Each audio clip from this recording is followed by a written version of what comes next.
Eshan, a young and bright astronaut from India, was on a mission.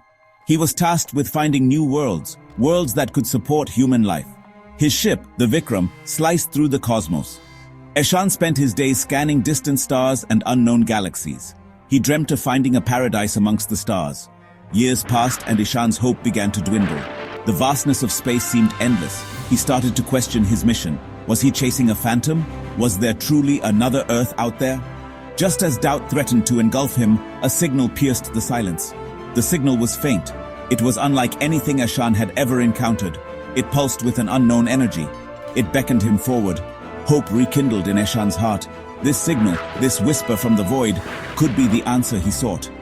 He adjusted the Vikram's course and set off in pursuit.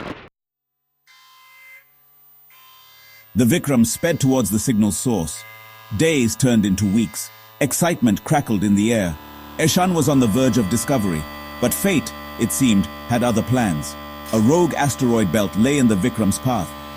Eshan fought to steer the ship clear. His efforts were in vain. A large asteroid slammed into the Vikram's hull. Alarms blared and the ship lurched violently. Eshan, strapped into his seat, could only watch in horror as his dream turned into a nightmare. The damaged Vikram, now at the mercy of the gravitational pull of a nearby planet, spiraled downwards. Eshan struggled to regain control. He managed to fire the emergency thrusters, slowing their descent. The last thing he remembered was a blinding green light. Then, everything went black. Eshan awoke to the sound of his own ragged breathing. He was alive. He was lying amidst the wreckage of the Vikram. The crash site was a mess of twisted metal and flickering lights. Eshan, bruised but not broken, forced himself to his feet. He took in his surroundings. He was in a lush jungle. Strange bioluminescent plants lit up the twilight. The air was thick with the scent of unknown flowers. Eshan felt a surge of hope. This planet, this strange and beautiful world, could be his salvation. But survival wouldn't be easy. He needed food, water, and shelter. He looked down at his wristwatch. It was no ordinary timepiece. It was a marvel of technology, capable of adapting to different environments. With the press of a button, the watch sprang to life, transforming into a multi-tool. It was Eshan's lifeline in this alien world. Days turned into weeks as Eshan explored his new home. He used his watch to build a shelter, purify water, and even hunt for food. He was alone, yet he clung to the hope that he might find other survivors. One day, as he ventured deeper into the jungle, he stumbled upon a clearing. In the center stood a small hut, built in a style that seemed strangely familiar. As he approached cautiously, a figure emerged from the shadows. It was a woman, her dark hair cascading down her back, her eyes full of warmth and intelligence. "Who are you?" Eshan asked, his voice hoarse from disuse. The woman smiled, a slow, enigmatic smile. "My name is Arya," she said, her voice like a gentle melody. "I have been waiting for you." Eshan was taken aback by Arya's words. How could she have been waiting for him? She spoke his language fluently. She seemed to know more about him than he knew about himself.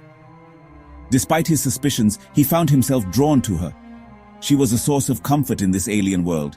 They spent their days exploring the surrounding jungle, learning to survive together. Arya possessed a vast knowledge of the local flora and fauna. She taught Eshan which plants were safe to eat and which animals to avoid. As they worked side by side, a bond began to grow between them. Eshan found himself opening up to Arya. He told her about his mission, his hopes, and his fears. Arya listened intently, her gaze never leaving his face. He felt a connection with her that he had never experienced before. He realized with a start that he was falling in love with her. One evening, as they sat by a crackling fire, Eshan decided to confront Arya about her cryptic words. "Arya," he began, his voice hesitant. "You said you were waiting for me. What did you mean?" Arya looked into the fire, her expression unreadable. "This planet," she began, her voice barely a whisper, "it is not unknown to your people. A long time ago, a group of humans crash-landed here. They were the first colonists. They were supposed to prepare this world for others to follow." Eshan's mind raced. A human colony? Why had he never heard of this before? What happened to them? He asked, his voice filled with urgency. Arya's gaze met his, and for a moment he saw a flicker of sadness in her eyes. "They perished," she replied softly. but their legacy lives on.